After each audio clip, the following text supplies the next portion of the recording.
Good morning, Flagler County. I'm Rich Carroll. You're listening to Flagler's Morning News on Friday, July 23rd, and this local news is a service of Flagler County's Toyota dealer, Beaver Toyota, here to wow you. At a recent Palm Coast City Council meeting, Councilman Ed Danko claimed to have received a top-secret briefing about possible criminal charges that would be lodged against former Mayor Melissa Holland, which he said ultimately prompted her abrupt resignation in May. Danko refused to divulge the source who gave him that alleged off-the-record confidential briefing. At the time, Acting Mayor Eddie Branchino said he too wanted to get in on that briefing. He wasn't surprised to never receive it. That was just another lie from Danko. There was no briefing. Why would he be briefed and not the others? Does he think he's special? Apparently he thinks he is. There was no briefing, and I'm here to say. And at the right time, there will be more things. Maybe in the dais, when we get there in the next meeting, I'll probably bring up the subject and talk with him about a little more. And I may be sarcastic again by telling him that, I already got briefed by the same person that briefed you, which is a nobody. Holland has emphatically denied any wrongdoing and says she resigned to care for her ailing daughter who had a liver transplant in 2019.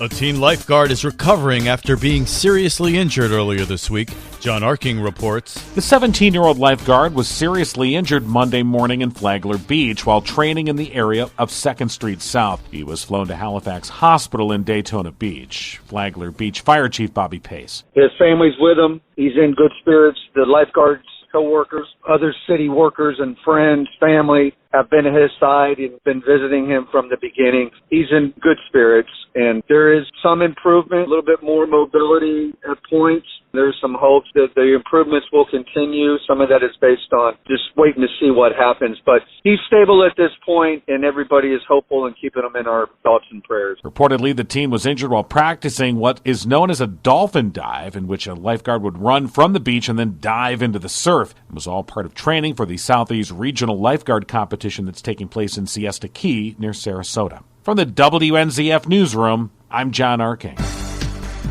Reckless driving in Flagler County leads to even more serious charges. Karen Johnson has the details. The Flagler County Sheriff's Office says the problems began when a deputy responded to a call about a reckless driver traveling northbound on Highway 1 near Plantation Bay Road on flat tires. A 2006 silver Lincoln was located on the side of the road with 2 flat tires, and 2 people with the car were identified as 35-year-old Steve Magnolia and 29-year-old Alyssa Humphrey. Sheriff Rick Staley. During the investigation, it was determined that the driver and passenger were significantly impaired and ultimately were arrested for possession of cocaine and trafficking amounts of fentanyl. Sheriff Staley adds thanks to community involvement, lives were saved during this incident. We are very fortunate in this community that a caller called us before these 2 drug-crazed space cadets could have hurt someone driving as impaired as they were. Both Magnolia and Humphrey are now behind bars. For Flagler's Morning News, I'm Karen Johnson.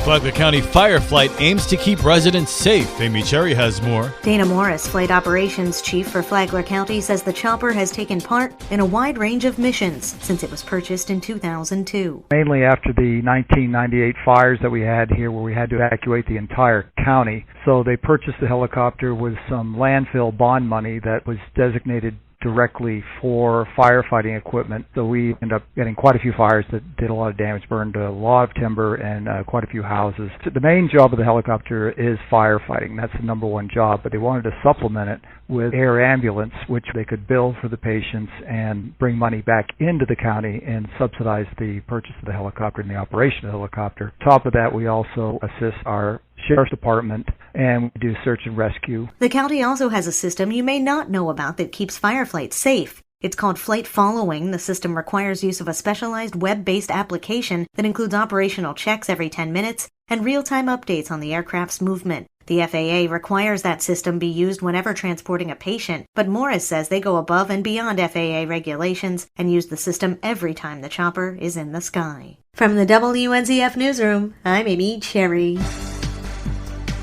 When you were a kid and you did something good, wasn't it an adult who provided the positive reinforcement? Now that you're the adult and you still need that reinforcement, Eddie Brous with Soul Psychiatric says you can find it in what you do and in others. He calls it the dopamine effect. We just have to tell ourselves, I'm going to go do something that I know I'm going to win. I'm going to go find something at the beach.